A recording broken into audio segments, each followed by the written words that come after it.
الحمد للہ رب العالمین والعاقبۃ للمتقین والصلاة والسلام علی سید الانبیاء والمرسلین وعلی آلہ واصحابہ الطیبین الطاہرین اما بعد فاعوذ باللہ من الشیطان الرجیم بسم اللہ الرحمن الرحیم ان اللہ مع الصابرین صدق اللہ العظیم غوث اعظم بمنی بے سرو ساما مدد قبلہ دین مدد کعبہ ایمان مدد انتظار کرم تستمن عینی را اے خدا جو خدا بین و خدا دا مدد بگردہ بے بلا افتادہ کشتی ضعیفان و شکستہ رات و پشتی بحق کے خواجہ عثمان ہارون مدد کن یا معین الدین چشتی مدد کن یا معین الدین چشتی مدد کن یا معین الدین چشتی انتہائی احترام و عقیدت کے ساتھ اپنے اور ساری کائنات کے مرکز عقیدت دانائے سبل مولائے کل ختم الرسل خسرو خوباں سیاح لامکاں وجہ کن فکاں در اللہ المکنون سر اللہ المخزون عالم ما کان و ما یکون آب و گل انبیاء جان و دل اصفیاء مطلع ہر سعادت مقطع ہر سیادت خلاصہ کائنات فخر موجودات حضور احمد مجتبی محمد مصطفیٰ ارواح نافدہ صلی اللہ تعالی علیہ وآلہ وصحبہ وبارک وسلم کی بارگاہ بے کس پناہ میں جس طریقے سے پڑھاؤں بلند آواز سے میرے ساتھ مل کر پڑھیں الصلاۃ والسلام علیک یا رسول اللہ الصلاۃ والسلام علیک یا نبی اللہ الصلاۃ والسلام علیک یا حبیب اللہ وعلی آلک واصحابک یا نور اللہ صلی اللہ تعالی علیہ وسلم آل النبی ذریعتی وہم الیہ وسیلتی ارجو بہم اعطا غدا بید الیمین صحیفتی یا اہل البیت رسول اللہ حبکم فرض من اللہ فی القرآن انزلہ یکفیکم من عظیم الفخر انکم من لم یصلی علیکم لا صلاۃ لہ وہ شہید کربلا یا شہید کربلا یا دافع کرب و بلا گل رخا شہزادہ گلگوں قبا امداد کن وہ شہید بلا شاہ گلگوں قبا بے کسے دشت غربت پہ لاکھوں سلام۔ آج کی یہ محفل ذکر تاجدار کربلا اور بالخصوص باد کربلا کے حوالے سے انعقاد پذیر ہے۔ یقیناً آپ میں کے اکثر حضرات نے ایک محرم شریف سے 10 محرم الحرام تک کربلا شریف کو سنا ہے اور بار بار سنا ہے۔ ظاہر سی بات ہے کوئی نئی بات تو ہم پیش نہیں کر سکتے، جو واقعات ہیں اسی سے متعلق کچھ معروضات پیش کرنے کی سعادت حاصل کی جائے گی۔ اس سے قبل کہ باد کربلا کی داستان کا آغاز کیا جائے، میں یہ چاہتا ہوں کہ ہم سب اپنے دلوں کے تار کربلا معلیٰ سے جوڑنے کے لیے کچھ اہل بیت اطہار کی بارگاہ میں خراج عقیدت پیش کرنے کی سعادت فضائل اور مناقب کی شکل میں حاصل کریں۔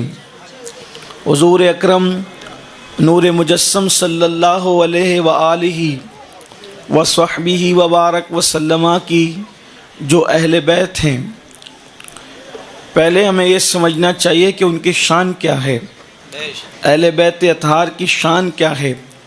امام اہل سنت نے 2 مصروں میں شان اہل بیت کو یوں بیان فرمایا، وہ کہتے ہیں کہ خون خیر الرسل سے ہے جن کا خمیر، سبحان اللہ، خون خیر الرسل سے ہے جن کا خمیر، ان کی پاکیزہ طینت پہ لاکھوں سلام۔ سبحان اللہ۔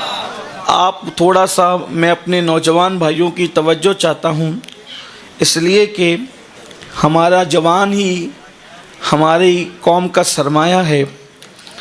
ان کے خیالات بگڑنے سے ہی امت زوال پذیر ہوگی، اور ان کے خیالات کی تطہیر ہونے سے ہی امت عروج اور ارتقاء کی منزل کی طرف بڑھے گی۔ بے شک۔ اہل بیت کے متعلق جب ہم سوچتے ہیں وہ کس مقام پر فائز ہے، ذرا ان کا اندازہ کریں۔ امام لکھ رہے ہیں، اور یہ حقیقت ہے، یہ صرف شاعری نہیں ہے بلکہ سچائی ہے۔ بے شک۔ خون خیر الرسل سے ہیں جن کا خمیر، خمیر جو ہوتا ہے، خمیر جس سے کوئی چیز بنتی ہے اس کو خمیر کہتے ہیں۔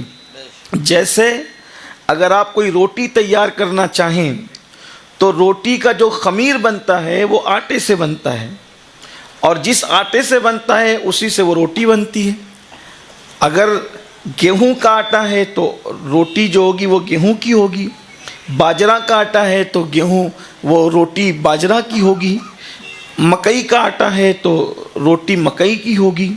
جیسا خمیر ہوگا، یعنی کہ گیہوں کی روٹی مطلب اس میں گیہوں کا اثر ہے نا، وہ پیس گئی ہے، اس سے خمیر بنا ہے، اور اس کے بعد وہ روٹی بن گئی ہے۔ اب امام لکھ رہے ہیں کہ یہ جو اہل بیت بنے ہیں، ان کو بنانے کے لیے جو قدرت نے خمیر تیار فرمایا ہے وہ خون ہے۔ لیکن خون کس کا ہے؟ سب کی اولادیں تو خون ہی سے بنی ہے۔ مثال کے طور پر کوئی پٹھان صاحب کے خون سے بنا، کوئی مغل صاحب کے خون سے بنا، اسی طریقے سے کوئی شیخ صاحب کے خون سے بنا، کوئی اور خون سے بنا۔ سب کے خون الگ الگ ہیں، جو جس نسب سے ہے اس کا خون اس کے باپ داداؤں سے ہے، اور جو اہل بیت ہیں تو ان کا خون کسی رسول کے خون سے ہو تو بھی بہت بڑی بات ہے کہ خون رسول بڑی چیز ہے، لیکن صرف رسول کی بات نہیں ہو رہی ہے، خون خیر الرسل جو تمام رسولوں میں سب سے افضل ترین رسول ہے، سبحان اللہ، اس رسول کے خون سے جن کا خمیر بنا ہے انہیں اہل بیت اطہار کہتے ہیں۔ سبحان اللہ، سبحان اللہ، سبحان اب آپ اللہ۔ اندازہ فرمائیں، جس کی نالین کا مقابلہ اللہ کے رسول صلی اللہ علیہ وآلہ وسلم اگر اونٹ کی بنی ہوئی نالین ایک لمحے کے لیے اپنے پیر اقدس میں ڈال لیں، اپنے قدم ناز میں ڈال لیں، تو اس نالین کا مقابلہ دنیا کی کوئی نعمت نہیں کر سکتی۔ اللہ اکبر۔ جب ان کی نالین کی یہ شان ہے کہ جو سر پہ رکھنے کو مل جائے نالے پاک حضور، تو پھر کہیں گے کہ ہاں تاجدار ہم بھی ہیں۔ ایک طرف دنیا کے تاج موجود ہو، ایک طرف نالے مصطفیٰ موجود ہو، دنیا کے تمام تاج مصطفیٰ جان رحمت کی نال کا مقابلہ نہیں کر سکتے۔ آپ بتائیں، جب نال کا مقابلہ نہیں ہو سکتا تو اس آل کا جس میں خون خیر و رسل موجود۔ سبحان اللہ، نعرہ تکبیر، نعرہ رسالت، عظمت مصطفیٰ۔ خون خیر الرسل سے ہے جن کا خمیر، ان کی پاکیزہ طینت پہ لاکھوں سلام۔ وہ خیر الرسل کے خون سے بنے ہیں۔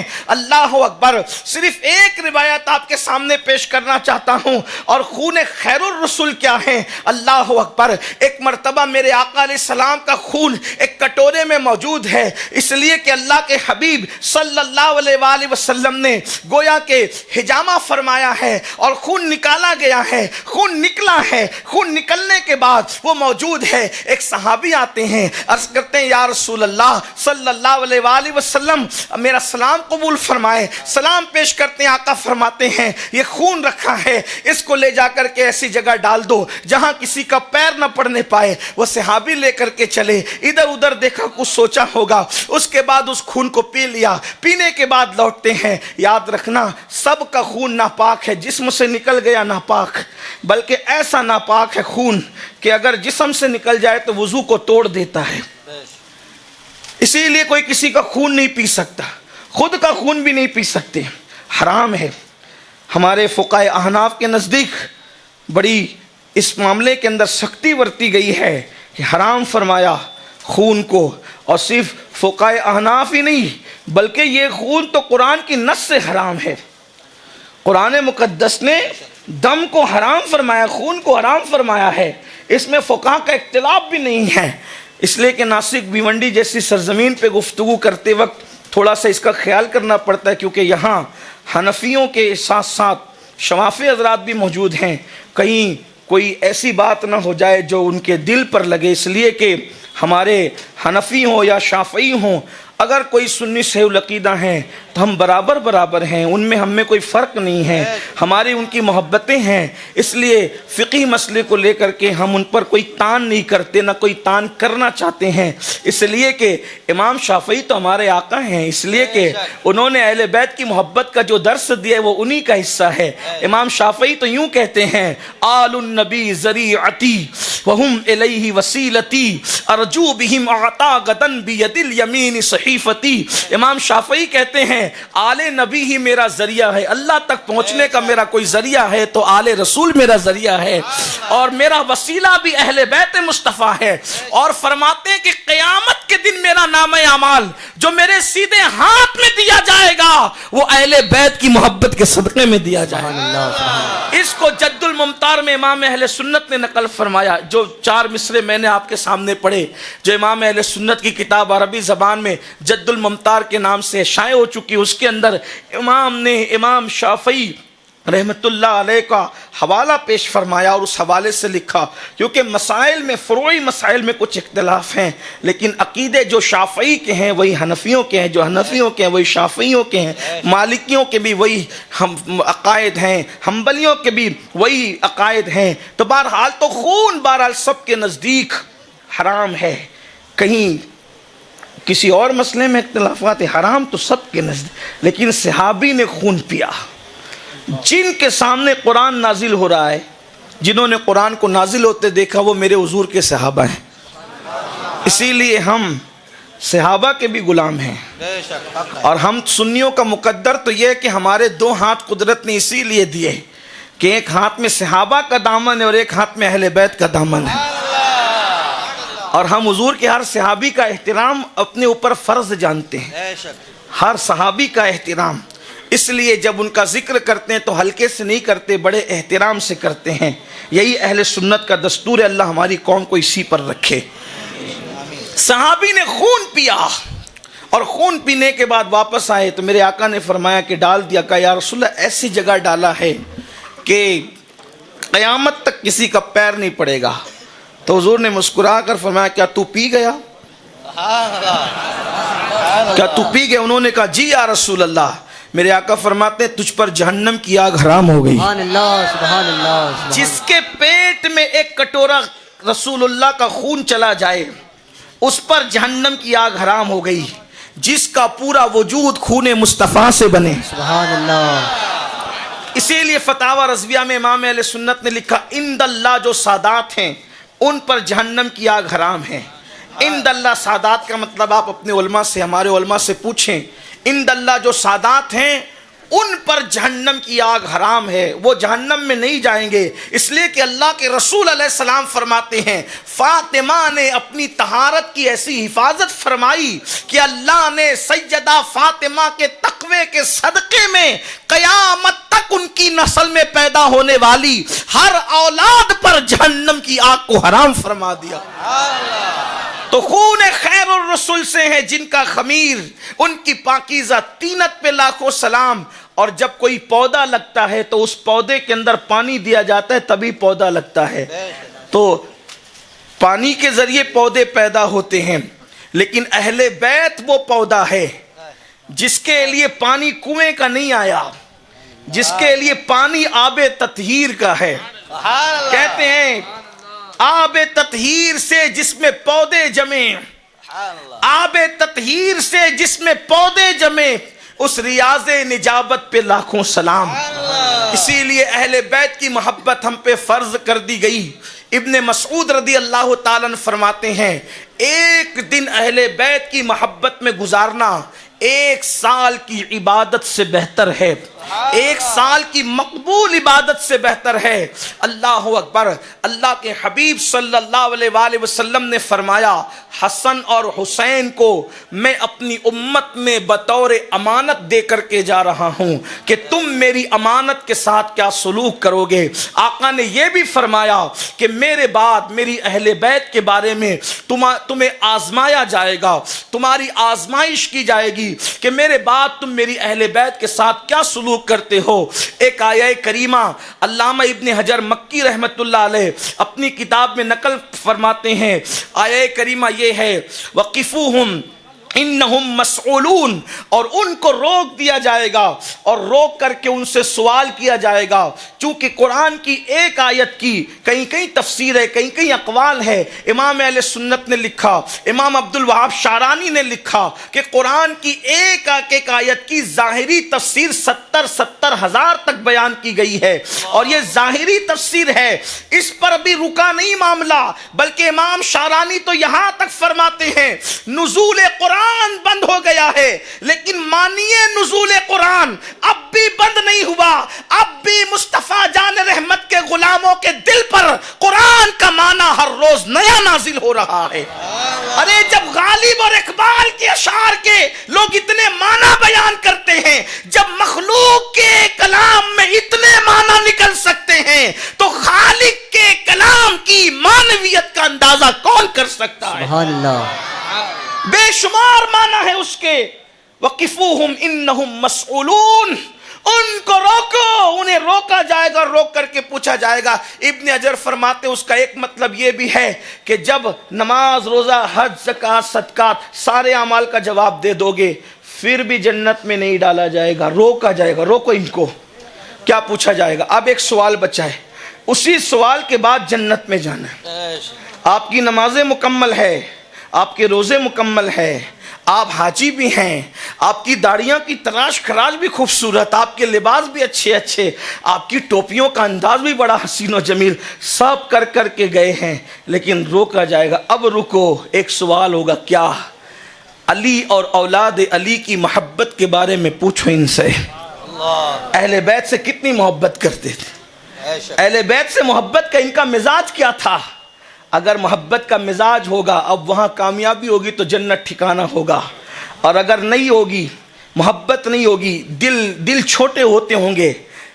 اہل بیت کی محبت کے نام پہ دل چھوٹے ہوتے ہوں گے، اہل بیت کی محبت کے نام پہ روک دیا جائے گا، ٹھکانہ نہیں ہوگا. کیونکہ اللہ کے رسول صلی اللہ علیہ وآلہ وسلم فرماتے ہیں میری اہل بیت کے لیے کسی کے دل میں بغض ہو، وہ کعبہ اور مقام ابراہیم کے بیچ میں اگر حالت سجدہ میں مر جائے پھر بھی اس کا ٹھکانہ جہنم ہی ہوگا. اللہ اکبر. وہاں بھی مرے. اہل بیت سے محبت کے بغیر چارہ نہیں. اللہ کے رسول علیہ السلام نے تو یہاں تک فرمایا، آقا ارشاد فرماتے ہیں، ترمذی شریف کی حدیث ہے کہ جو مجھ سے اور میری اہل بیت سے محبت کرے گا جنت کے اس درجے میں وہ رکھا جائے گا جس درجے میں میں محمد الرسول اللہ رہوں گا. گویا کہ حضور جنت کے جس درجے میں ہے اس درجے میں. ترمذی شریف اٹھا کر دیکھیں. ایک بات اور سن لیں پھر بات آگے بڑھتی ہے کہ اہل بیت کے ساتھ ہوا کیا. آپ جو سننے آئے اس کا ذکر، لیکن بطور تمہید علامہ نقی علی خان امام المتکلمین جو اعلیٰ حضرت کے والد بھی اور استاد بھی ہیں، وہ فرماتے ہیں حدیث پاک لکھتے ہوئے کہ آقا علیہ السلام نے فرمایا، ان سے پہلے امام اہل سنت کی ایک روایت لے لیں. ارات الادب میں امام نے ایک حدیث لکھی. آقا فرماتے ہیں محفل میں کوئی آئے، توجہ کرنا اس کا مفہوم پیش کر رہا ہوں تھوڑی سی کچھ تشریح کے ساتھ. محفل میں کوئی آئے، تمہاری مرضی، تم اٹھ کر کھڑے ہو نہ ہو، لیکن جب میری اولاد کو آتے دیکھو تو ان کے لیے اٹھ کر کے کھڑے ہو جایا کرو۔ سبحان اللہ اللہ سبحان اللہ اللہ کے رسول علیہ السلام نے فرمایا، بلکہ آقا نے یہاں تک ارات الادب میں امام اہل سنت نے حدیث نقل فرمائی، فرمایا کہ میری آل کو پیچھے کر کے آگے مت بڑھنا، ہمیشہ ان کے پیچھے رہنا، جس دن تم ان کے آگے بڑھو گے اللہ تمہیں رسوا فرما دے گا، اللہ تمہیں ذلیل فرما دے گا، ان سے آگے بھی نہ بڑھنا، بلکہ یہاں تک فرمایا ان کو سکھانا نہیں، ان سے سیکھنا، ان کی استادی نہ کرنا، ان کی شاگردی کرنا، ان کو اپنا پیرو نہ بنانا، ان کی پیروی کرنا۔ پوری رات الادب اٹھا کر کے دیکھ لیں فضائل اہل بیت پر، ایسے جو ہے وہ ماشاءاللہ نور کی کرنیں جو ہے وہ چھن چھن کر اس کتاب سے نکل رہی ہے۔ تو یہ امام اہل سنت نے لکھا، اور حضرت قاضی شہاب الدین دولت آبادی رحمت اللہ تعالی علیہ جو مخدوم اشرف جہانگیر سمنانی کے خلیفہ ہیں اور اپنے دور کے بہت بڑے مفسر ہیں، انہوں نے بھی فرمایا کہ کسی کو بھی دیکھو تمہاری اپنی مرضی ہے کھڑے ہونا یا مت ہونا، لیکن جب آل رسول کو دیکھو ان کے لیے اٹھ کر کھڑے ہو جایا کرو۔ کیوں؟ امام المتکلمین حدیث لکھ رہے ہیں، فرماتے ہیں جو میری آل کو دیکھ کر گھمنڈ اور تکبر کی وجہ سے ان کے لیے کھڑے نہ ہوا، اللہ اس کو لا علاج بیماری میں مبتلا فرما دے گا، اللہ اس کو لا علاج بیماری کا شکار کر دے گا۔ اب یہ بات بیان کرتے اب آپ کو پوچھتا ہوں کہ جن کو دیکھ کر کھڑے نہ ہونے والا لا علاج بیماری میں مبتلا ہوگا، جن کو پیچھے کر کے آگے جانے والا رسوا ہوگا، تو یزید اور یزیدیوں کا انجام کیا ہو؟ اللہ اکبر اللہ۔ لوگ کہتے ہیں یزید کا انجام کیا ہوا؟ ہم نے کہا وہ انجام جو ہوا وہ تو قیامت میں نظر آئے گا۔ حدیث پاک میں آئے اللہ کے رسول علیہ السلام فرماتے ہیں پوری دنیا پر جتنا عذاب ہوگا اس کا نصف اور آدھا عذاب قاتلان حسین پر ہوگا۔ اللہ کے رسول علیہ السلام فرماتے ہیں کہ میرے اللہ نے وحی نازل فرمائی مجھ پر، جبریل یہ لے کر کے آئے کہ یا رسول اللہ جناب یحییٰ علیہ السلام کو جس نے جو ہے وہ یحییٰ علیہ السلام کو جس نے قتل کیا، شہید کیا، اس کے بعد یحییٰ علیہ السلام کے کفارے میں اور ان کے بدلے میں ہم نے 70,000 لوگوں کو قتل کروایا، لیکن جب حسین کو شہید کیا جائے گا تو ان کے بدلے میں 70,000 اور مزید 70,000 یعنی 1,40,000 کو ان کے بدلے میں قتل کیا جائے گا۔ امام علی مقام کی شان یہ تو کربلا کے میدان میں امام علی مقام نے ہر قسم کا امتحان دیا، آپ بھوکے بھی رہے، پیاسے بھی رہے، مسافر بھی رہے، گھر لٹایا، بعد میں سر کٹا دیا۔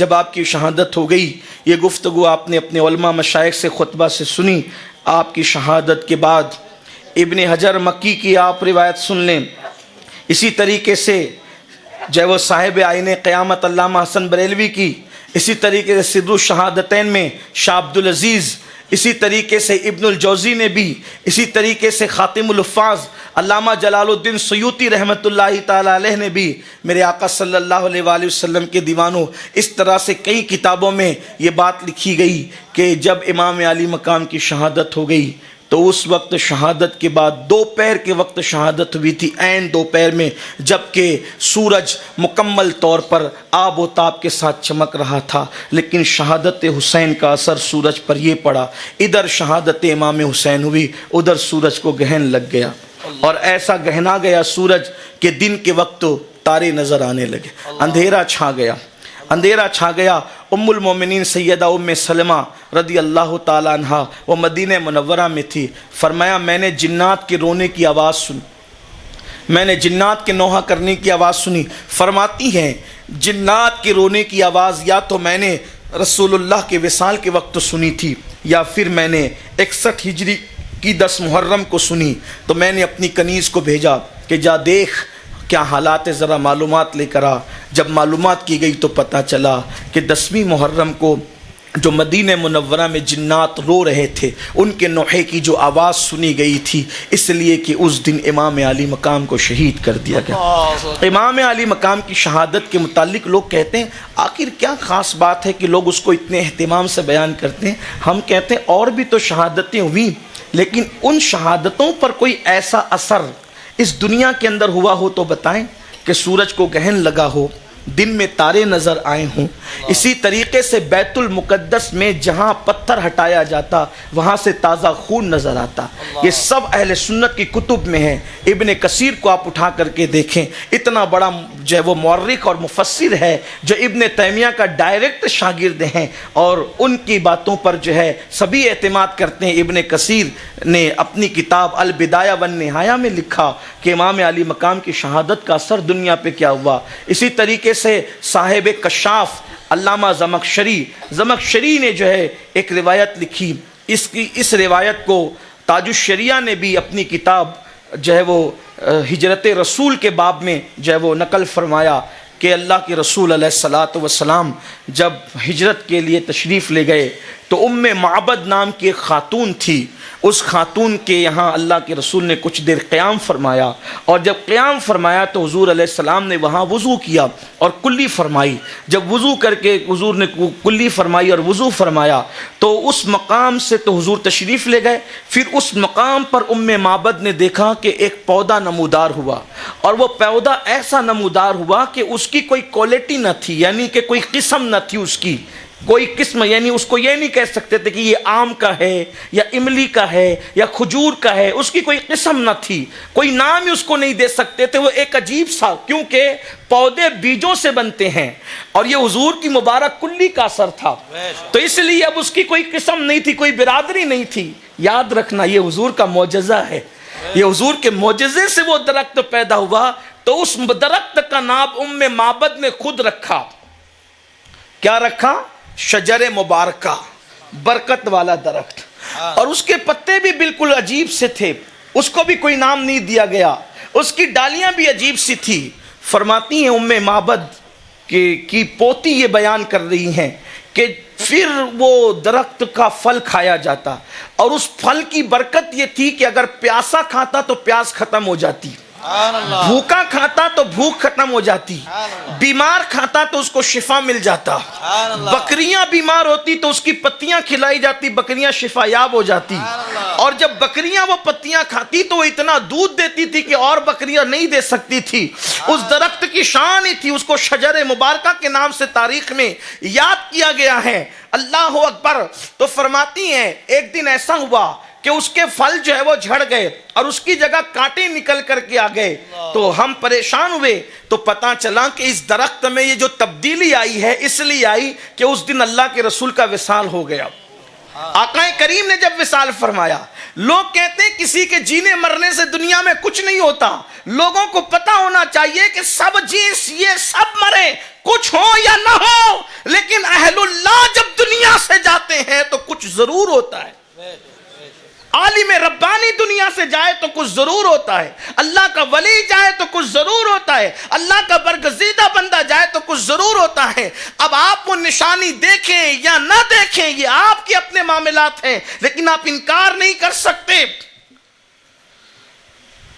تو جو رسول اللہ صلی اللہ علیہ وآلہ وسلم کے وصال کا اثر درخت پہ یہ ہوا، پھر کہا کہ کچھ دن تک تو اس میں ویسی کیفیت رہی، پھر وہ پتے جو جھڑ گئے تھے، پھل جھڑ گئے تھے، کانٹے نکل آئے تھے، چند دنوں کے بعد پھر وہ کیفیت ختم ہو گئی، اور اس کے اندر سے جو وہ پھر پتے نکل آئے نئے، اور پھر جو وہ پھل بھی آنا شروع ہوئے۔ پھر ہم اس سے استفادہ کرتے رہے، فائدہ اٹھاتے رہے۔ 30 سال کے بعد حضور کے وصال کے کم و بیش 30 سال کے بعد پھر وہی کیفیت ہوئی، وہ پتے جھڑ گئے، پھل نکل گئے، کانٹے آ گئے۔ اب ہم نے تحقیق کیا کہ کیا حادثہ ہوا، تو پتہ چلا کہ اللہ کے رسول علیہ السلام کے وصال کے بعد اب 30 سال کے بعد یہ جو بات ہوئی حادثہ، تو مولا کائنات کی شہادت ہو گئی، علی پاک کی شہادت پر پھر اس درخت کا یہ حال ہوا۔ پھر اب نہ پتے آئے نہ پھل آئے، البتہ اس سے کچھ استفادہ کیا جاتا جس طرح بھی کر سکتے تھے۔ بس پھر جب محرم کی 10 تاریخ 61 ہجری آئی تو اس درخت سے اچانک خون نکلنے لگا، خون جاری ہو گیا، خون شروع ہو گیا اس سے۔ جب معلوم کیا گیا تو پتہ چلا کہ یہ درخت سے خون جو نکلا اس کی وجہ یہ ہے کہ امام علی مقام کی شہادت ہو گئی۔ امام علی مقام کی شہادت پر 7 دن تک یا 10 دن تک آسمان سے خون کی برسات ہوئی۔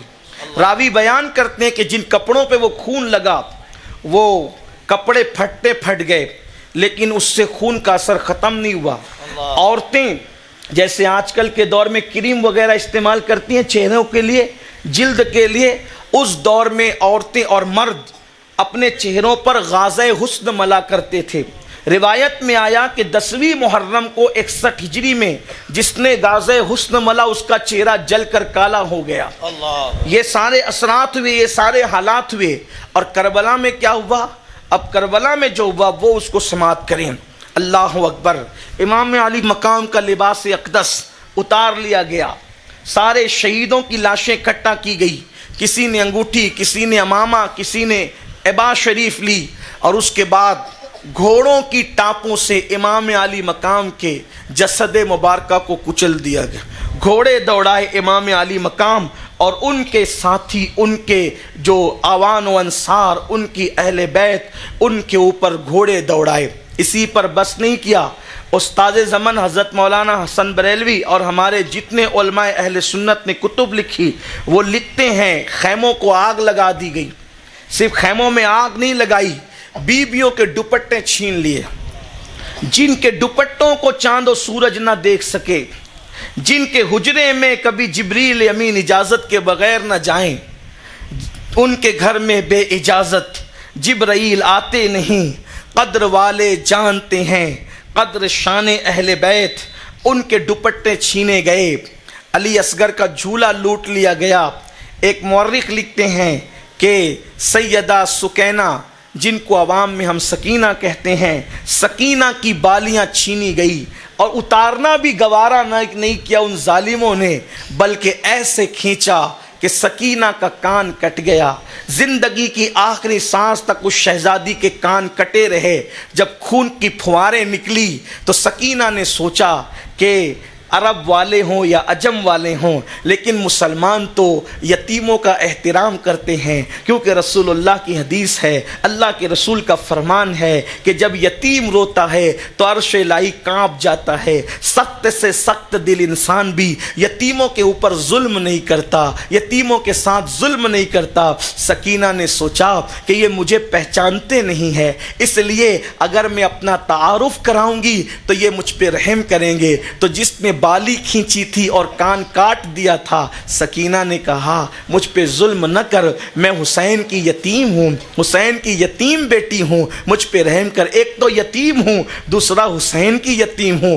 یہ سوچ کر اس شہزادی نے کہا ہوگا کہ مجھ پہ رحم کرے گا، لیکن جب مولا حسین کا نام سنا تو اس وقت تک تو صرف بالی چھینی تھی، لیکن جب حسین پاک کا نام سنا تو چہرے پہ تماچے مارنے شروع کیے اس شہزادی کے۔ لیکن یہ سب ظلم اہل بیت نے صرف اللہ کے دین کے لیے سہا، اللہ کے دین کی حفاظت کے لیے برداشت کیا۔ اللہ اکبر۔ کس طریقے سے وہ دن گزرا، اللہ اللہ، ننھے شہزادوں کو بھی نہ چھوڑا، ان کو بھی کچل کر کے رکھا، گھوڑوں کی ٹانپوں سے کچل کر کے رکھا۔ ان شہزادیوں نے ذرا اندازہ کریں، مائیں اور بہنیں بھی موجود ہیں، ان سے پوچھتا ہوں اگر عورتیں چوہا مرا ہوا دیکھ لیتی ہے تو دن بھر ان کو کھانا اچھا نہیں لگتا، محلے میں ایکسیڈنٹ سے ایک جوان مر جائے تو پورا محلہ غموں میں ڈوب جاتا ہے۔ جب نبی کی شہزادیوں نے اپنے سہاگ پر، اپنے شوہر پر، اپنے بیٹوں پر، اپنے بھائیوں پر، اپنے چچا زادوں پر جب گھوڑوں کو دوڑتے دیکھا ہوگا تو ان کے دل پر کیا گزری ہوگی۔ پھر ان کے خیمے جلا دیے گئے، خیموں کو آگ لگا دی گئی، ان کے دوپٹے چھین لیے گئے۔ اسی پر بس نہیں، مورخ بیان کرتے ہیں، اللہ اکبر، حمید بن مسلم، یہ یزیدیوں کے لشکر میں ایک شخص ہے، اس نے یہ منظر دیکھا، اس کے دل میں رحم پیدا ہو گیا۔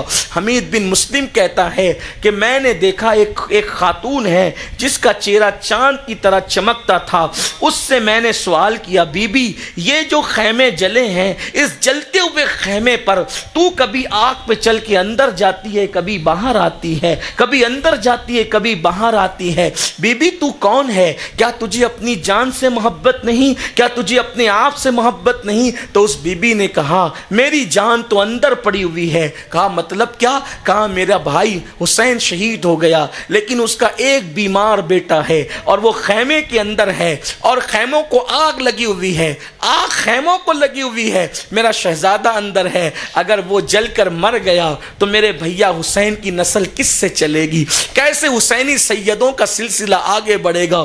حمید بن مسلم کہتا ہے ایسے میں نے دیکھا، پھر اس بیمار کو اس نے آگ پہ چل کر اپنے کندھوں پر اٹھا کر کے خیمے کے باہر کیا۔ اللہ اکبر! آپ جانتے ہیں یہ بھی تاریخ میں آتا ہے جب سیدہ زینب، سیدہ شہر بانو، سیدہ رباب، سیدہ ام اسحاق، سیدہ لیلی، سیدہ سکینہ، سیدہ ام کلثوم، یہ خواتین، مقدس خواتین جب ریت پر آئیں اور ان کو سر پہ ڈالنے کے لیے کوئی چادر نظر نہ آئی تو یہاں تک ہمارے مورخین نے لکھا ہے کہ سیدہ زینب نے خیمے کا جو جلا ہوا ٹکڑا تھا اس کو بجھا کر ریت سے اپنے سر پہ رکھ لیا اور فرمایا اب بھی بے پردگی کی اسلام تمہیں اجازت نہیں دیتا۔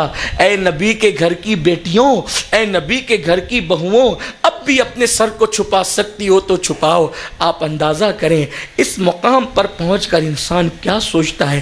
آج کسی بھیک مانگنے والے کی بیٹی بھی جلے ہوئے خیمے کی تناب سے اپنے سر کو نہیں چھپاتی، لیکن علی کی بیٹی، رسول اللہ کی نواسی، جو رسول اللہ کی گود میں کھیل کر بڑی ہوئی تھی، جس نے صرف 7 سے 8 سال کی عمر میں پورا قرآن ختم کیا تھا، مولا علی کی ڈائریکٹ شاگردہ تھی تفسیر قرآن کے فن کے اندر۔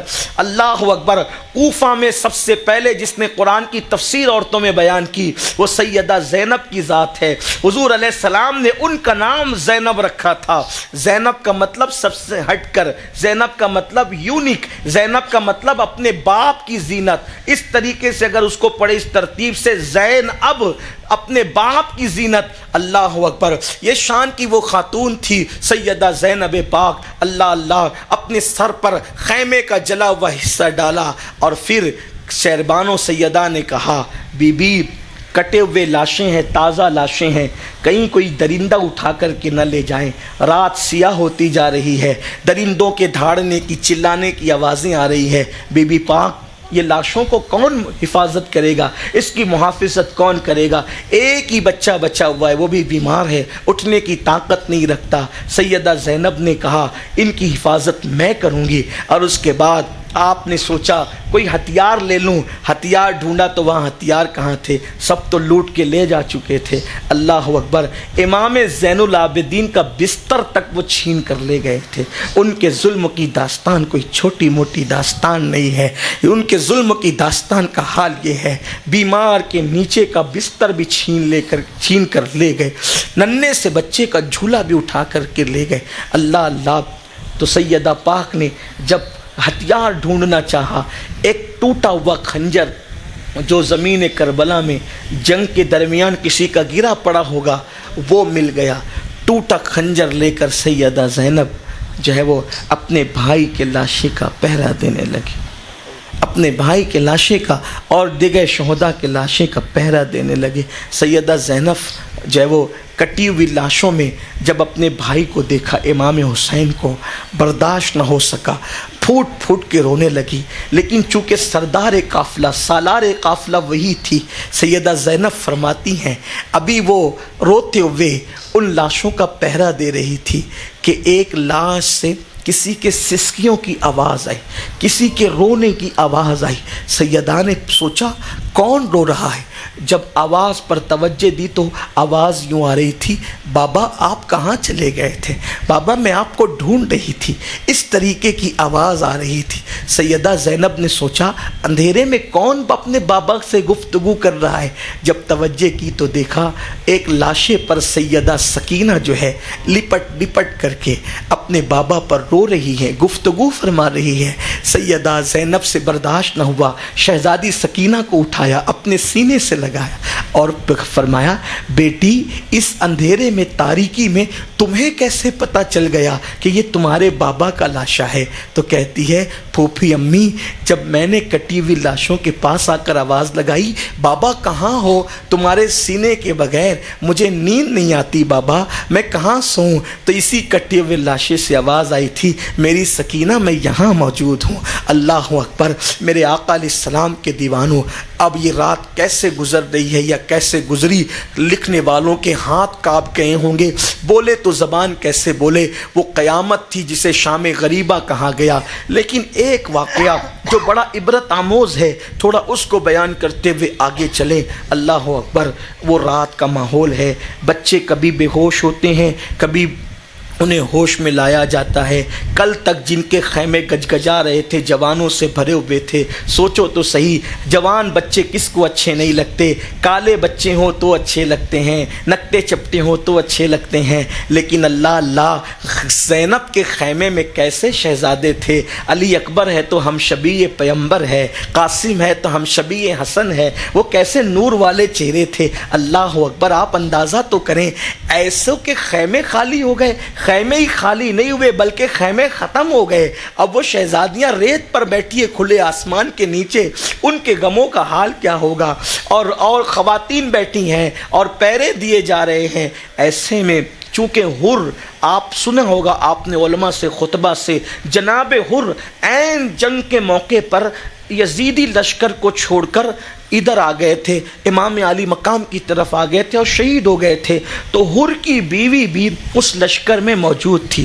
حر کی بیوی رات کے وقت جو ہے، رات کے وقت عمر سعد اور شمر کے پاس پہنچی اور عمر بن سعد سے اور شمر سے کہا کہ عمر بن سعد تو ان کو قیدی بنا رہا ہے نا، آل محمد کو، آل رسول کو، رسول اللہ کی شہزادیوں کو، ان کی بہوؤں کو تو قیدی بنا کر کے ابن زیاد کے پاس لے جائے گا، اس سے انعام حاصل کرے گا، لیکن چھوٹے چھوٹے بچے بھی تو وہاں موجود ہیں نا، اگر وہ مر گئے تو انعام کس کے ذریعے حاصل کرے گا؟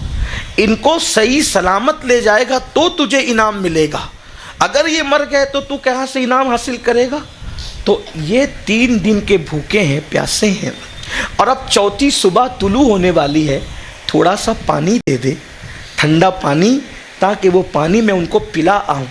تم دو گے تو شاید وہ قبول نہ کریں، لیکن میں دوں گی، چونکہ حر کی بیوی ہوں، میرا شوہر ان کے قدموں پہ قربان ہوا ہے، تو میں لے جاؤں گی تو وہ پانی قبول کر لیں گے، کم سے کم بچوں کو پلائیں گے، خود پئیں گے، ان کی جان تو بچے گی۔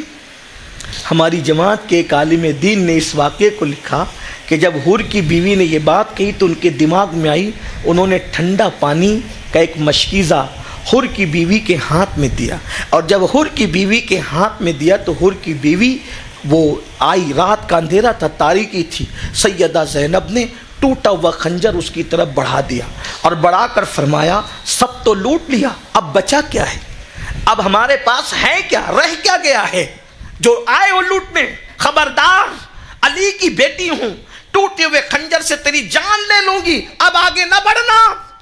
اس نے دھیر سے کہا بی بی میں مرد نہیں ہوں، میں عورت ہوں، مجھے قریب آنے دے۔ سیدہ نے ہاتھ پیچھے کیا، قریب آئی، سلام کیا، بی بی میں اہل بیت کی دشمن نہیں، اہل بیت کی کنیز ہوں، حر کی بیوی ہوں اور آپ سے ملنے آئی۔ سیدہ نے پوچھا کیا بات ہے، تو کہنے لگی چونکہ آپ کے ساتھ چھوٹے چھوٹے بچے بھی ہیں، میں ٹھنڈا پانی لے کر آئی ہوں، ان بچوں کو پانی پلا دے، خود پانی پی لے بی بی، چوتھی صبح طلوع ہونے والی ہے، پانی قبول کر لے میرا۔ سیدہ زینب نے ٹھنڈے پانی کا نام سنا، پھوٹ پھوٹ کر رونے لگی، فرمایا حر کی بیوی جب میرا علی اصغر ننھا سا 6 مہینے کا سید جب پیاس کی وجہ سے تڑپ رہا تھا تو اس وقت تو یہ پانی کیوں نہ لائی، ہم شبیہ پیمبر میرا علی اکبر پانی پانی کہتے دنیا سے چلا گیا، اس وقت تو یہ پانی تو کیوں نہ لائی، میرا قاسم شہید ہوا پیاسا، اس وقت یہ پانی تو کیوں نہ لائی، اب تو پانی لائی، لے جائیے تیرا پانی، ہمیں منظور نہیں۔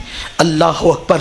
حر کی بیوی نے کہا بی بی آپ کی امی فاطمہ کا واسطہ آپ میرا پانی قبول کریں، ورنہ وہ میری ہنسی کریں گے، مذاق اڑائیں گے کہ لے گئی تھی کامیاب نہ ہوئی، آپ پانی قبول کریں۔ سیدہ نے ماں کا نام سنا، سیدہ کائنات مخدومہ کائنات کا نام سنا، حور کی بیوی کو ساتھ لیا، ساتھ لے کر وہاں پہنچی جہاں بیویاں اور چھوٹے چھوٹے بچے وہاں پر موجود تھے۔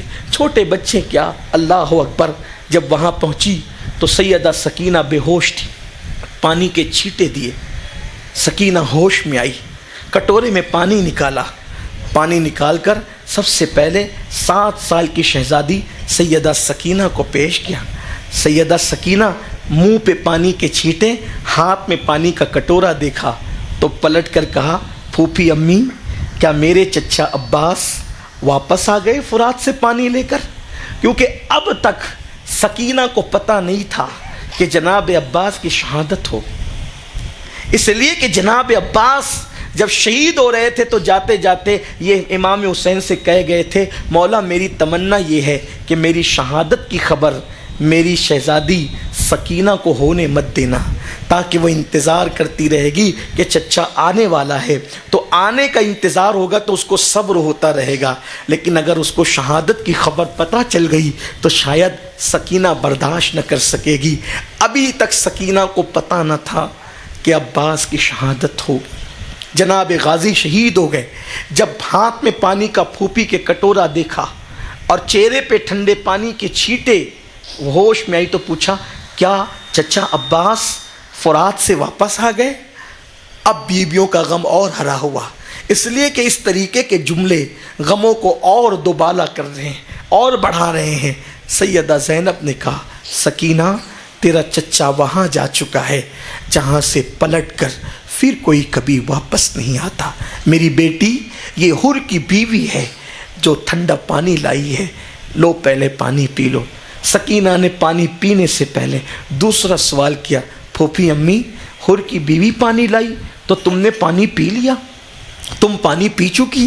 سیدہ زینب نے کہا، نہیں میرے بیٹے، ہم نے پانی نہیں پیا، کیونکہ نانا کی حدیث ہے، نانا کا فرمان ہے، جب بھی کھانے پینے کی چیز آیا کرے تو پہلے چھوٹوں کو کھلایا کرو، پہلے چھوٹوں کو پلایا کرو، پھر بڑے کھائیں پئیں۔ میری بیٹی اس پورے قافلے میں سب سے چھوٹی تم ہو، پہلے تم پانی پی لو، پھر ہم اپنا دیکھ لیں گے۔ واہ، امام نے کیا تربیت کی تھی اپنے گھر والوں کی، اپنے شہزادوں کی، شہزادیوں کی۔ میرے حسین پاک نے کیسے تربیت کی تھی۔ جب نانا کی حدیث سکینہ کے کانوں میں پہنچی کہ نانا کا فرمان ہے، اللہ کے رسول کا فرمان ہے کہ جب کھانے پینے کی کوئی چیز آیا کرے تو پہلے چھوٹوں کو کھلاؤ پلاؤ، بعد میں بڑے کھائیں پئیں، اتنا سننا تھا۔ سکینہ نے پانی کا پیالہ لیا اور اپنی طاقت کو اکٹھا کیا۔ سوچو، ایک طرف سے 4 دن کی پیاس ہے، دوسری طرف رسول اللہ کی ایک حدیث ہے، اور 7 سال کی شہزادی کا ذہن کیا بنایا تھا میرے مولا نے، 7 سال کی شہزادی کی تربیت کیا کی تھی امام حسین نے۔ وہ شہزادی پانی کا پیالہ لے کے اٹھ کے کھڑی ہوئی اور جہاں کٹی پٹی لاشیں تھی اس طرف چلنے لگی تیز قدم سے۔ سیدہ زینب نے آواز دی، سکینہ او سکینہ، جب نہ رکی تو پکڑ لیا، اپنی باہوں میں لیا، کہا میری بیٹی وہاں کٹی پٹی لاشوں میں کہاں جا رہی ہو؟ تو سکینہ نے بڑی سادگی سے کہا، پھوپھی امی ابھی تو آپ نے فرمایا نا کہ نانا کا فرمان ہے جب کھانے پینے کی چیز ملے تو پہلے چھوٹے کو دیا کرو، پھر بڑے پیا کرو، پھر بڑے کھایا کرو، تو آپ کہتی ہے پورے قافلے میں سب سے چھوٹی سکینہ ہے۔ نہیں پھوپھی امی، آپ اصغر کو بھول گئی، سب سے چھوٹی پورے قافلے میں میں نہیں، میرا بھیا علی اصغر ہے، پہلے میں یہ پانی اصغر کو پلاؤں گی، نانا کی سنت پر عمل کروں گی، اس کے بعد خود یہ پانی پیوں گی۔ جب یہ بات سیدہ سکینہ کی زبان سے سنی پورے قافلے میں کوہرام مچ گیا۔ سیدہ زینب نے کہا، اب تیرا اصغر حور کی بیوی کا لایا ہوا پانی نہیں پیے گا، وہ تو ساقی کوثر کے ہاتھوں سے کب کا سیراب ہو چکا ہے۔ شام غریباں ماہ محرم کی 11ویں شب کیسے گزری، سوچا ہوگا صبح آئے گی تو صبح کے آتے ہی یہ قیامت، یہ رات کی تکلیف، یہ مصیبت، یہ بلا سب کے سب ٹل جائے گی۔ لیکن جیسے ہی 11 محرم کی صبح طلوع ہوئی، وہ نئی قیامت لے کر کے آئی۔ عمر بن سعد، شمر ذی الجوشن، ان بدبختوں نے اپنے جو مقتول تھے ان کے لاشیں تو پہلے اٹھا لیے تھے، ان کو کفن دیا اور ان کو کفن دینے کے بعد دفن کیا عزت کے ساتھ، لیکن آل رسول ان شہزادگان رسول کو ایسی کٹی پٹی لاشوں کو صرف سر کاٹ کر نیزوں پہ اٹھا کر کے لے جانے کی تیاری شروع کر دی۔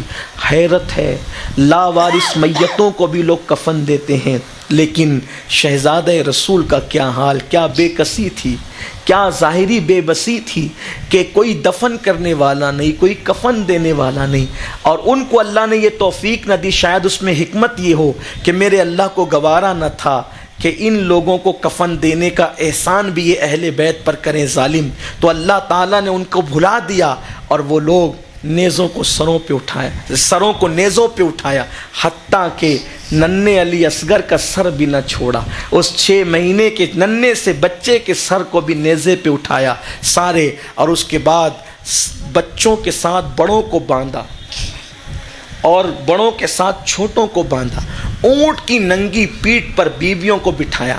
امام زین العابدین کئی دن کے بیمار، ہاتھوں میں ہتھکڑیاں ڈالی، پیروں میں بیڑیاں ڈالی، گلے میں توق ڈالا، اور ان سواریوں کی نکیل امام زین العابدین کے ہاتھ میں دے دی۔ امام زین العابدین فرماتے ہیں میں اٹھتا تھا اور گرتا تھا، اٹھتا تھا اور گرتا تھا، میرے اندر طاقت نہ تھی، لیکن جب اٹھ کر گرتا تھا تو اوپر سے ایک چابک پڑتا تھا۔ یہ کیفیت تھی اس شہزادہ حسین مظلوم کربلا سید سجاد عابد بیمار کی، یہی کیفیت تھی۔ سیدہ زینب نے کہا اب کہاں لے جاتے ہو؟ تو کہا تمہیں کوفہ میں ابن زیاد کے دربار میں لے جائیں گے۔ ابن جریر طبری کہتے ہیں، انہوں نے لکھا سب سے بڑا اس امت کا جو مشہور مفسر اگر کوئی ہے جس نے سب سے پہلے علم تفسیر کو اور آنکھ کی نظر کیا ہے، باضابطہ طور پہ فن کے اعتبار سے اس کو ابن جریر طبری کہتے ہیں۔ ان پر بہت اعتماد کرتے ہیں ہر مکتبہ فکر کے لوگ۔ یہ ابن جریر طبری یہ باضابطہ مفسر ہے، محدث ہیں، مورخ بھی ہے۔ ان کی کتاب جو ہے وہ ابن جریر طبری کی تاریخ طبری، اس میں وہ نقل کرتے ہیں کہ سیدہ زینب نے جب سنا کہ کوفہ لے جایا جائے گا تو سیدہ زینب نے فرمایا تو نے ہماری ایک نہ مانی، ایک بات سن لے، جب ہمیں کوفہ کربلا سے لے کے نکلنا تو جو کٹی پٹی لاشیں ہیں ایک مرتبہ آخری بار ان کا دیدار تو کر لیں۔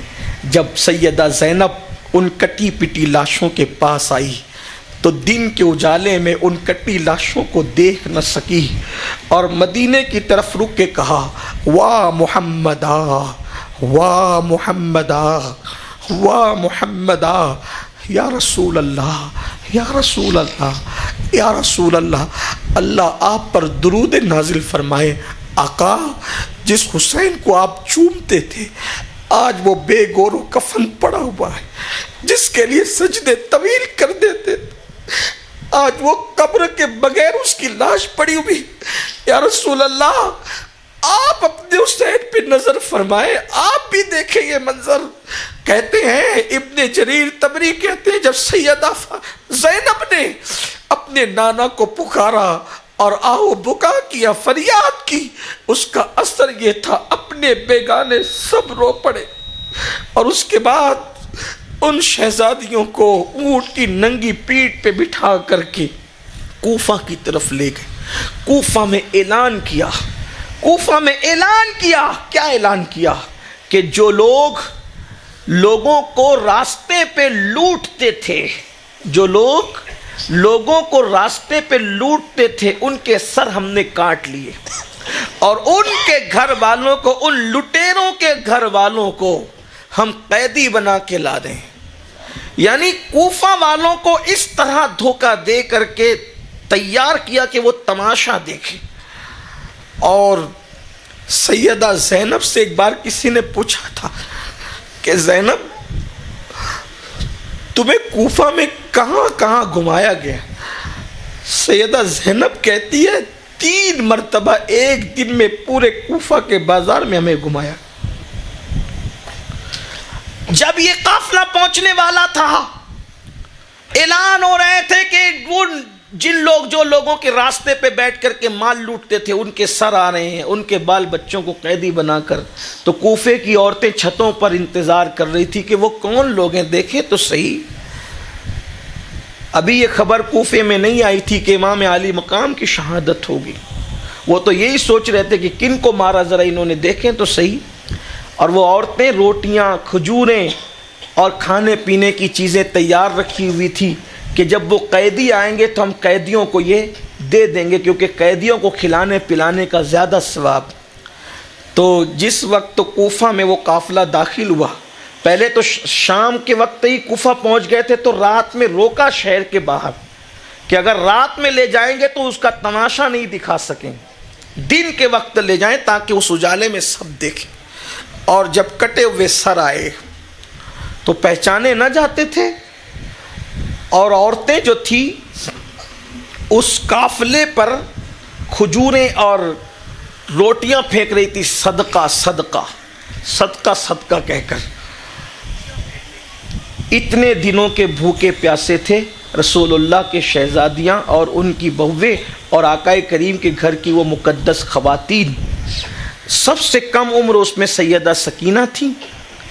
آپ سوچیں، انسان اگر بھوک زیادہ لگ جاتی ہے تو آدمی کسی چیز کی پرواہ نہیں کرتا، اور بچوں کو بھوک لگے تو پھر کیا، لیکن قربان کیا تربیت تھی۔ ایک ایک جملے پر غور فرمائیں۔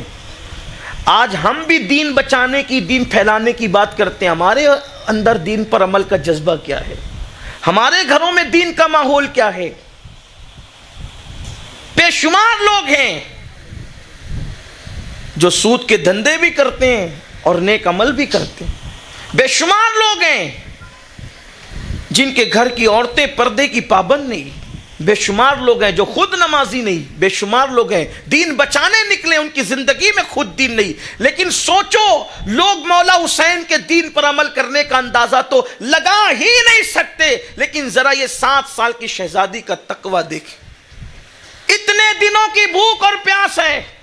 یزیدیوں کے ہاتھ کا کھانا تو لیا ہی نہیں گیا، ان کے ہاتھ کا پانی تو قبول ہی نہیں ہوا، لیکن جب یہ قافلہ کوفہ پہنچا اور کوفہ پہنچنے کے بعد وہ صدقہ صدقہ کر کے روٹیاں پھینک رہے تھے، تو سیدہ سکینہ نے اپنی پھوپھی زینب سے پوچھا، پھوپھی امی، اب ہمیں بھوکے رہتے رہتے اتنے دن ہو گئے، تو چونکہ ہم آل رسول ہے، کیا ہم پہ صدقہ حلال ہو گیا؟ اب ہم صدقہ کھا سکتے ہیں، اس کی اجازت ہے؟ سیدہ زینب نے یہ سنا تو پکار کر کے کہا، کوفہ والو، تم ہمیں صدقہ دے رہے ہو، ہم صدقہ کھانے والے لوگ نہیں ہیں۔ جب لوگوں نے توجہ کی تب پتہ چلا کہ یہ کوئی اور نہیں، یہ تو زینب بنت علی ہے، اور پورے کوفہ میں پھر گھمایا گیا اور دارالامارت لے جایا گیا۔ دارالامارت لے جانے کے بعد سیدہ زینب، سیدہ ام کلثوم، یہ دونوں بہنیں ہیں، سگی بہنیں امام حسین کی۔ اور یہ ام کلثوم کون ہے؟ یہ ام کلثوم حضرت سیدنا عمر ابن خطاب کی بیوی تھی، آپ کے نکاح میں تھی۔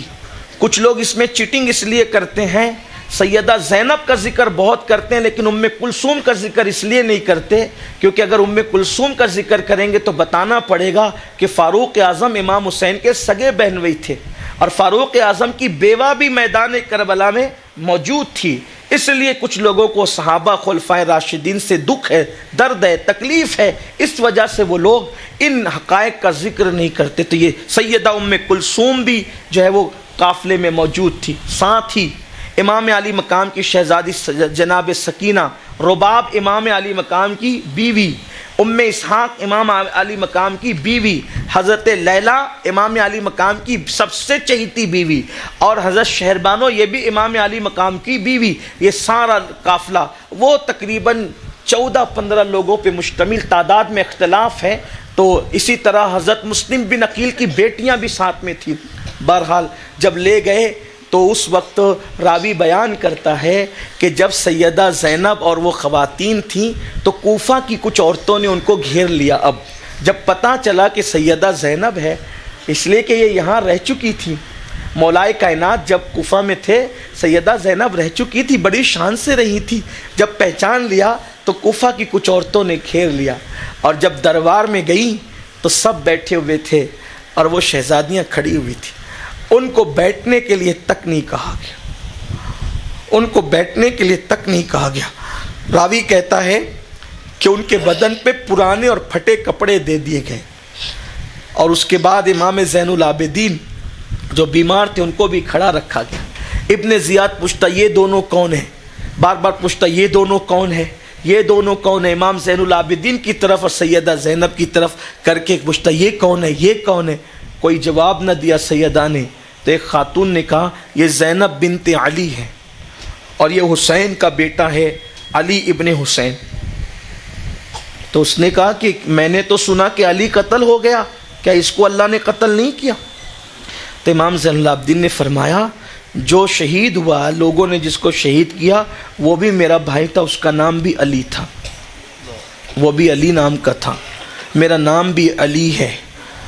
تو کہا تجھے اللہ نے قتل نہیں کیا؟ کہا لوگوں کو موت تو اللہ ہی دیتا ہے, لیکن قتل لوگوں نے کیا, ظلم کیا. آپ نے گفتگو کی اور پھر اس نے بدبخت نے کہا کہ دیکھا تیرے بھائی, سیدہ زینب سے مخاطب ہو کر, تیرے بھائی کے ساتھ اللہ نے کیا سلوک کیا؟ تو آپ نے جواب دیا اللہ نے ان کے مقدر میں شہادت لکھی تھی, جو شہادت لکھی تھی وہ اس مقام پر پہنچ گئے. اس طرح کی بہت سی باتیں ہوئی. امام علی مقام کا حضرت زید بن ارقم راوی ہیں, امام علی مقام کا کٹا ہوا سر ایک تشت میں رکھا ہوا ہے. زید بن ارقم کہتے ہیں کہ ہاتھ میں ابن زیاد نے چھڑی لی اور چھڑی لے کر کے امام علی مقام کے لبوں پر اور دانتوں پر ہلکے ہلکے انداز سے اس طریقے سے مارتا اور کہتا کہ میں نے تجھ جیسا خوبصورت کسی کو نہیں دیکھا, زید بن ارقم سے دیکھا نہ گیا. حضرت زید بن ارقم نے فرمایا ابن مرجانہ میں نے انہی آنکھوں سے دیکھا اللہ کے رسول علیہ السلام کو کہ ہونٹوں کو چومتے تھے اور تو ان کو اس کو چھڑی سے مارتا ہے. تو کہا کہ او بڈھے اگر تو سٹیا نہ گیا ہوتا تو میں تجھے قتل کر دیتا. آپ اٹھ کر کے فرمایا کہ یاد رکھ اس سے بڑی بات میں تجھے کہتا ہوں, اللہ کے رسول علیہ السلام سے میں نے سنا کہ حسن اور حسین کو میں بطور امانت اپنی امت کے سپرد کر رہا ہوں. تم لوگوں نے حضور کی امانت جو دی گئی تھی اس کے ساتھ یہ سلوک کیا, قیامت کے دن کیا جواب دو گے؟ حضور کی شفاعت تمہیں نصیب نہیں ہوگی. یہ کہتے ہوئے آپ نکل گئے اور اس کے بعد پھر یہ ہوا اللہ اکبر کہ ان بیویوں کو اور شہزادیوں کو سب کو قید کر دیا گیا. کوفہ کے قید خانے میں کتنے دن رکھا اس کی تفصیل معتبر روایتوں میں ہمیں نہیں مل سکی یا نہیں ملتی. البتہ اس کے بعد اس نے یزید کو خط لکھا کہ جو ہے وہ یہ قیدی ہیں اور یہ کٹے ہوئے سر ہیں, ان کے بارے میں تیرا حکم کیا ہے؟ اور پھر اس کے بعد وہ کٹے ہوئے سر اور ان بیویوں کے بارے میں حکم اس نے بھیجا کہ ان سب کو میرے پاس روانہ کر دو. اور اس کے بعد پھر کوفے سے وہ قافلہ پھر دمشق کی طرف روانہ ہوا. یہ داستان پوری مکمل تو نہیں ہو سکتی, البتہ صرف 1 سے 2 باتیں میں کر کے اپنی بات کو ختم کرتا ہوں, بات مکمل کرتا ہوں. داستان اتنی طویل ہے, 10 دن بیان ہو کر بھی مکمل نہیں ہوتی, تو ایک محفل میں ہم کیا بیان کر سکتے ہیں. اور میری اپنی طبیعت ہے اس سے پہلے کہ لوگ کی طبیعت بوجھل ہو جائے اس سے پہلے آقاؤں کا ذکر مکمل کر دیا جائے تاکہ لوگوں کو بھار نہ پڑے. بس 1-2 باتیں کر کے بات مکمل کرتا ہوں. جب یہ قافلہ کوفہ سے دمشق کی طرف روانہ ہوا تو آپ یہ نہ سمجھیں کہ ان کے ساتھ کوئی اہتمام تھا یا وہ تھا. انہی قیدیوں کی شکل میں, قید کی حالت میں, وہی ہاتھوں میں ہتھکڑیاں ہیں, پیروں میں زنجیریں ہیں, ہاتھ رسی سے بندھے ہوئے ہیں, پھٹے پرانے کپڑے ان کے بدن پر ہیں, اسی حالت کے اندر وہ جا رہے. اور جب دمشق پہنچتے راستے میں بہت سے واقعات ہوئے کئی مقام پر, بلکہ دمشق کے قریب ایک واقعہ ہوا. میں جو ہے وہ وہاں پر گیا ہوں جہاں یہ واقعہ ہوا تھا, وہاں میں پہنچا ہوں.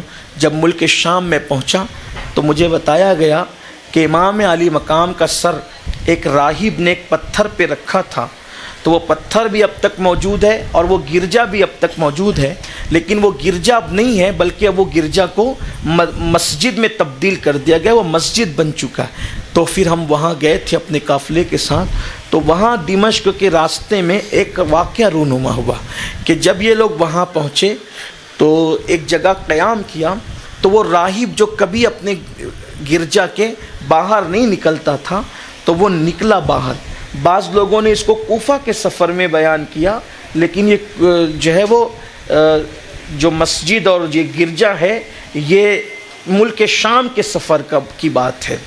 ہو سکتا ہے وہ کوئی اور واقعہ ہو، لیکن جہاں پر وہ پتھر اب بھی موجود ہے، میں خود دیکھا، میں نے الحمدللہ اس کی خود زیارت کی، تو وہاں وہ راہب کبھی گھر سے باہر نکلتا نہیں تھا۔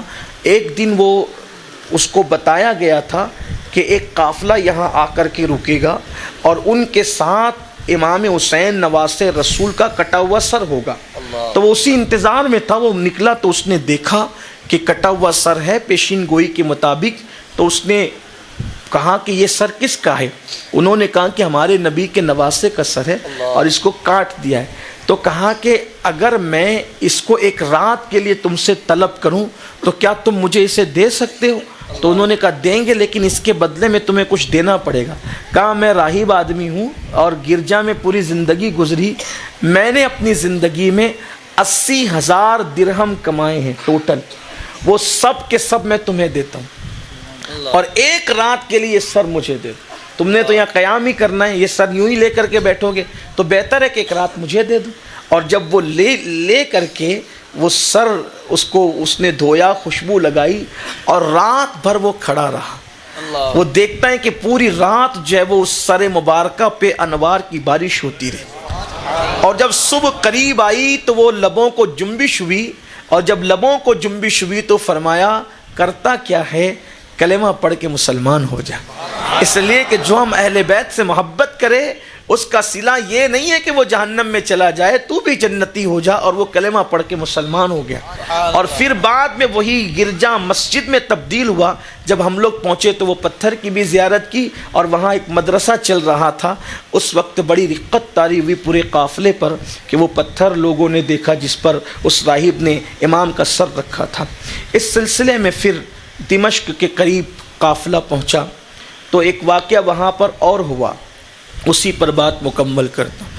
ابھی قافلہ جو ہے وہ دمشق میں داخل نہیں ہوا تھا کہ ایک خاتون جو ہے اس قافلے کو آ کر کے ملی، اور آنے کے بعد اس خاتون نے کہا کہ اے قافلے والو، چونکہ میرا معمول ہے کہ میں ہر جمعہ کو نذر پیش کرتی ہوں، نذر حسین میں پیش کرتی ہوں، اور تم لوگ قیدی ہو، تو میرے دل نے چاہا کہ یہ نذر میرے حسین کی میں تمہیں پیش کر دوں، اور آپ کھاؤ نذر حسین اور دعا کرو کہ اللہ میرے حسین کو لمبی عمر عطا کرے۔ جب سیدہ زینب نے ذکر حسین اس خاتون کے نام زبان سے سنا تو فرمایا تمہارا حسین سے کیا رشتہ ہے، اور تم حسین کی لمبی عمر کیوں چاہتی ہو؟ تو کہا بی بی آپ حسین کا نام سن کے اس طریقے سے آپ کا مزاج بدل گیا، کوئی بات ہے کیا؟ تو کہا نہیں، میں جاننا چاہتی ہوں۔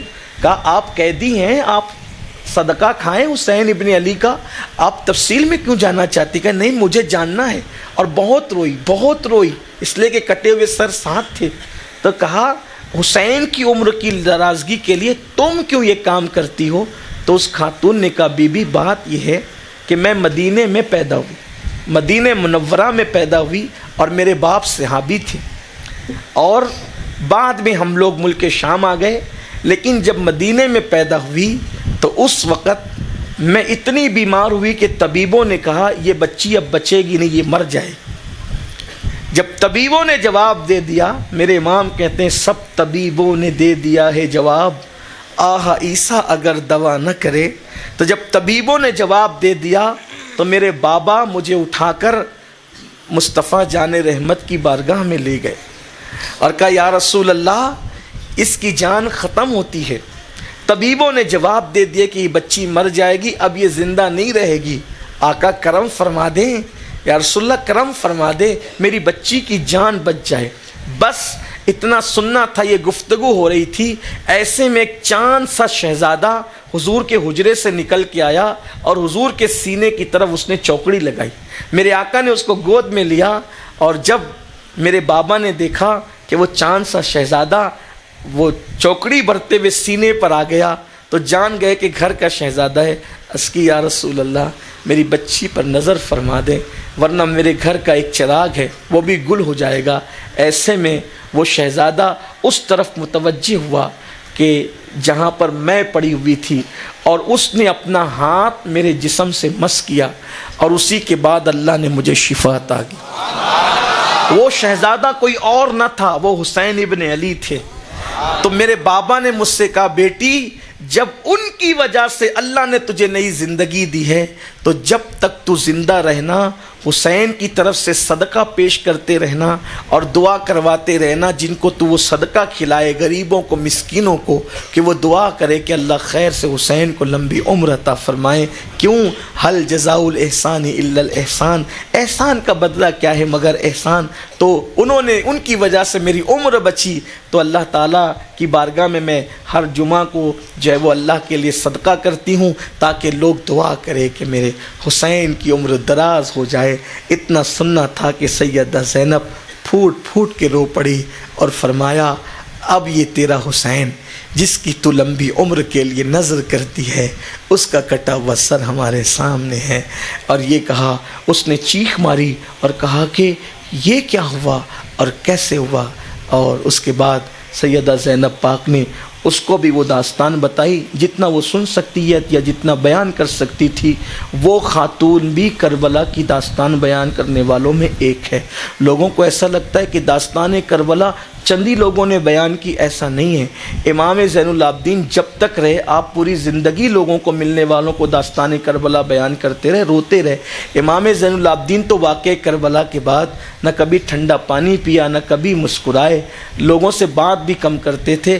ہمارے بزرگوں نے لکھا ہے کہ آپ نے ایک مکان بنایا تھا جس کو بیت الحزن کہا جاتا تھا، اور آپ وہیں عبادت کرتے تھے اور گریا کرتے تھے، اور جب لوگ آتے تھے تو پوچھتے تھے تو آپ واقعہ کربلا بیان کرتے تھے۔ بہت روئے، بہت روئے۔ ایک دن امام محمد باقر نے کہا بابا آپ اتنا روتے کیوں ہیں؟ تو فرمایا بیٹا یوسف علیہ السلام کے بابا یعقوب نے تو ایک یوسف کھویا تھا، اور وہ بھی شک تھا کہ بچہ ہے یا انتقال کر گیا، یقین نہیں تھا، شک تھا۔ میں تو اپنی آنکھوں کے سامنے ایک نہیں 14 خاندان کے لوگوں کو میں نے کٹتے دیکھا، گھوڑے دوڑتے دیکھا۔ جو غم مجھ پر گزرا ہے، جو غم، اگر وہ غم پہاڑوں پر گزرتا اور ان پہ ڈالا جاتا تو پہاڑ بھی ریزہ ریزہ ہو جاتے۔ عجیب غریب سادہ وہ رنگی ہے داستان حرم، غریب سادہ وہ رنگی ہے داستان حرم، نہایت اس کی حسین ابتدا ہے اسماعیل۔ میری گزارش ہے یہ سب واقعات صرف سن کر دل بہلانے کے لیے نہیں، یہ سن کر صرف رسمیں پوری کرنے کے لیے نہیں، بلکہ یہ واقعات اس لیے بیان کیے جاتے ہیں جب امام نے اللہ کے دین کے لیے، نماز کو بچانے کے لیے، شریعت کے تحفظ کے لیے اتنی بڑی قربانی دی ہے۔ آج اگر ہم حسینی کہلا کر ہم بھی شراب کے اڈوں پر جائیں، ہم بھی جوؤں کے اڈوں پر جائیں، ہمارا جوان نشہ کرے، ایک بات اتنی یاد رکھنا، جاتے جاتے میں بات کہے جا رہا ہوں، اگر صحابی رسول کا بیٹا، اگر صحابی رسول کا بیٹا نشہ کرے تو امام حسین اس کو گوارا نہیں کرتے، ہم کون ہیں؟ حضرت امیر معاویہ رضی اللہ تعالیٰ عنہ کے صحابی ہونے میں اہل سنت کے نزدیک نہ کوئی شک ہے نہ کوئی تردد ہے۔ اتنے عظیم صحابی کا بیٹا اگر وہ نشہ کرے، امام اس کا بائیکاٹ کرتے ہیں۔ ہمارا باپ صحابی ہے، ہمارا باپ ولی ہے، قطب ابدال کیا ہیں؟ تو اگر امام یزید سے بیزار ہیں اس کے کردار کی وجہ سے، تو یہ کیا چند ڈرم شربت بنا کر کہ ہم امام علی مقام سے محبت کا رشتہ جوڑ لے جائیں گے؟ آپ شربت بناتے بناتے رہیں، اگر کوئی منع کرتا ہے تو اس سے ہماری جنگ ہے۔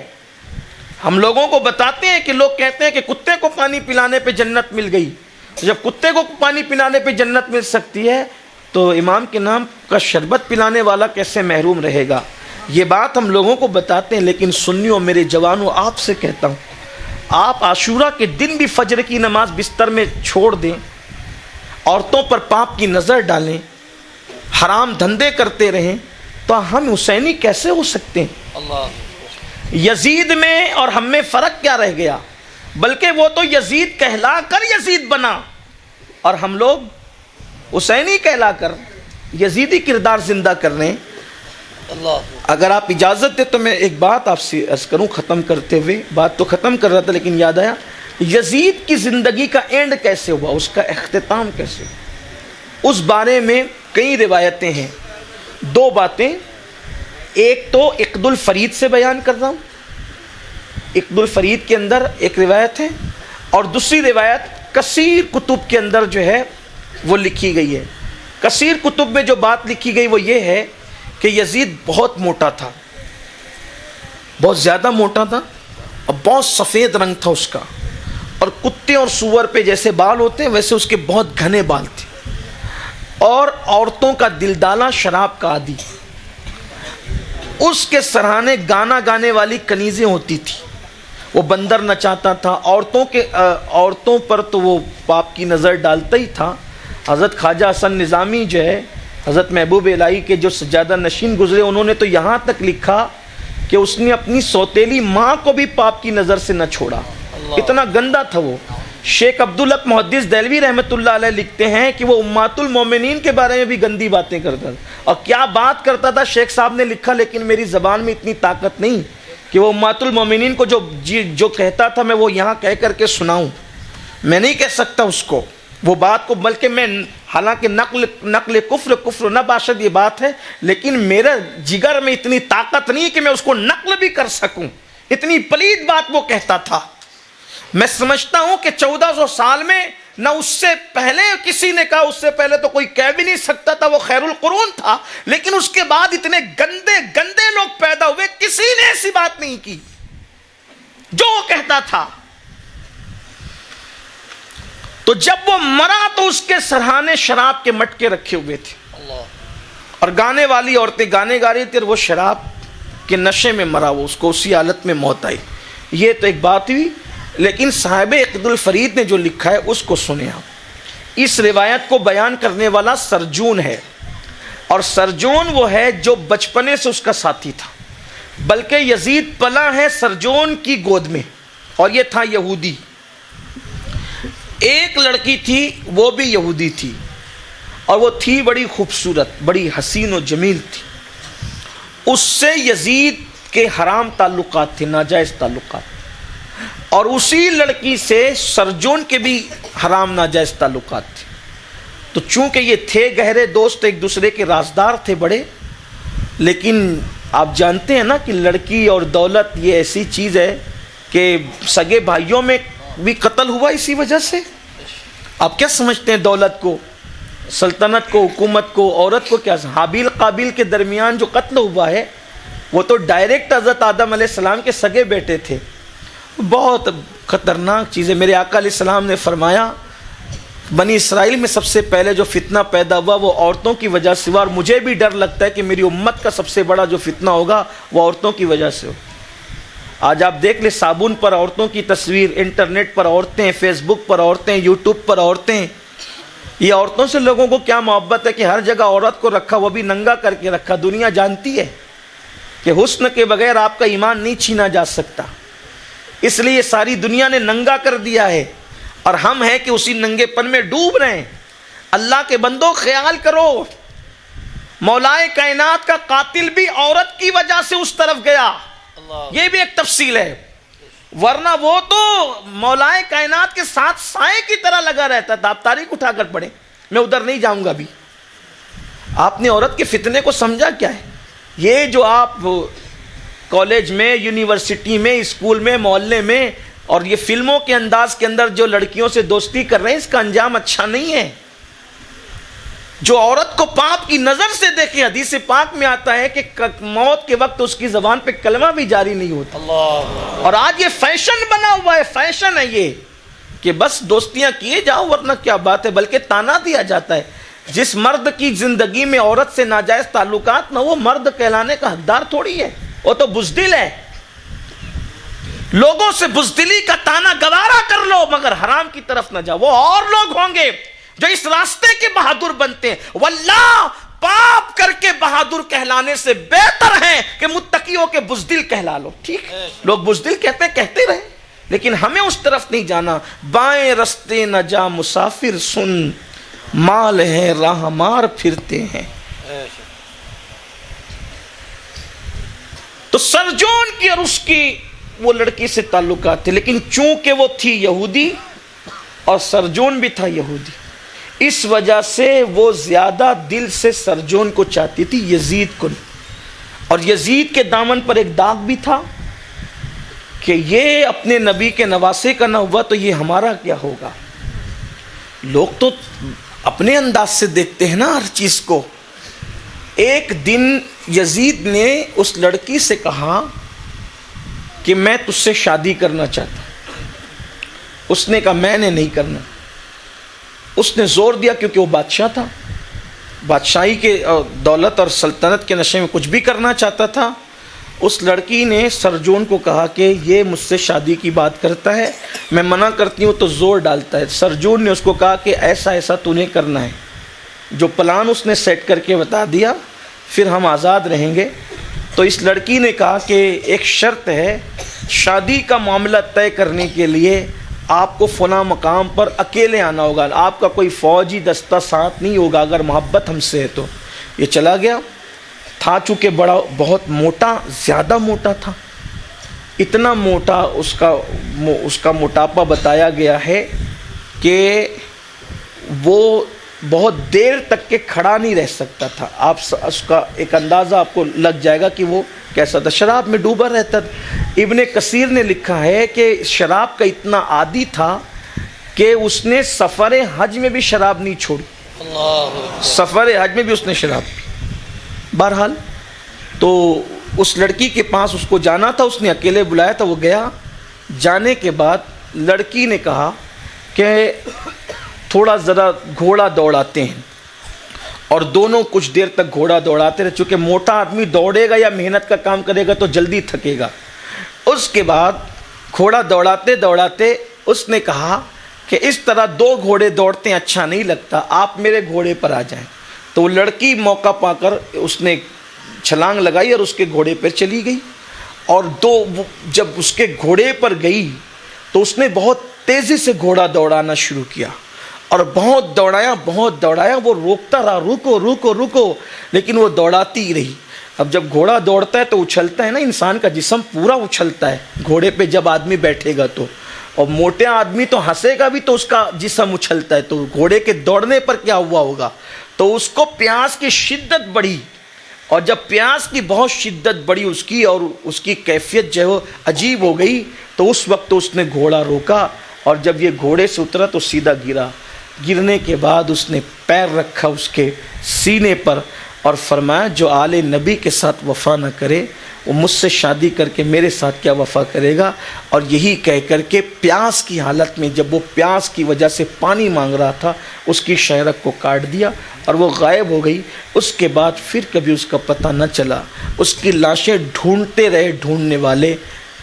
سرجون کے قول کے مطابق، پھر کہتا ہوں تاریخی روایت ہے، تاریخی روایت کا اعتبار جو ہے وہ مورخین جانتے ہیں کہ ہر مورخ اپنے ذوق کے مطابق واقعہ بیان کرتا ہے.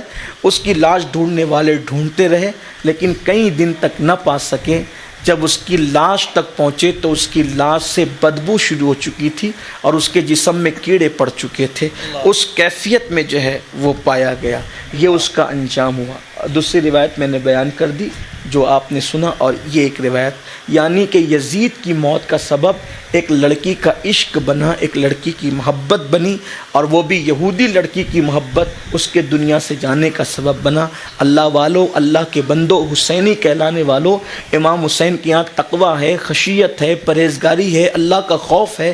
اس طرف آؤ تاکہ سچے حسینی بن سکو. اللہ تعالی ہم سب کو کربلا کو سمجھنے، اس پر عمل کرنے، اسے عام کرنے کی توفیق عطا فرمائے. گفتگو کے درمیان اگر کوئی غلطی ہو گئی ہو، اللہ کی بارگاہ میں توبہ کرتا ہوں.